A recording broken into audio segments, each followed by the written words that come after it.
Monsieur le maire, chers collègues, cette délibération est tout à fait bienvenue au moment où l'Assemblée nationale débat précisément d'un projet de loi contre les occupations illicites de logements. De quoi parle-t-on? De l'occupation illégitime de la propriété d'autrui, plus communément désignée sous le vocable de squat. Cette voie de fait est d'autant plus intolérable qu'elle frappe souvent les plus faibles et les plus démunis. Nous avons encore en mémoire ce retraité de la Madeleine dont la maison squattée est devenue cet été source de nuisances pour le voisinage. Personnes âgées en maison de retraite ou hospitalisées, femmes isolées, toutes ces personnes sont impuissantes face à l'impunité dont jouissent les squatteurs. Impuissance qui pousse au désespoir, au point parfois d'en arriver à des extrémités comme cette Parisienne en janvier dernier qui a tenté de s'immoler par le feu sous les fenêtres de la mairie de Paris. Je veux parler aussi de cette Niçoise dépossédée de son logement.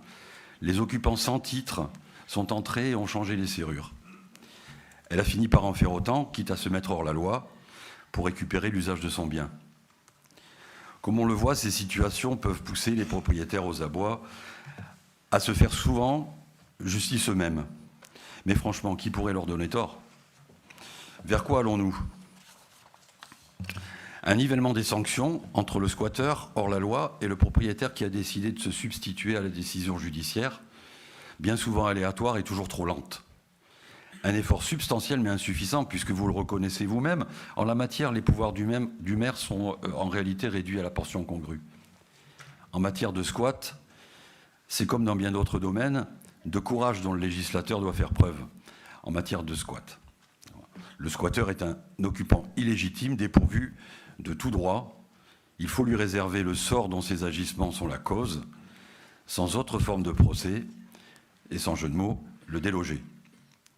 Je parle évidemment des squatteurs et non pas des familles en difficulté qui peinent à payer leur loyer. C'est un autre sujet. Nous voterons pour cette délibération, mais nous mesurons le chemin qu'il reste à parcourir.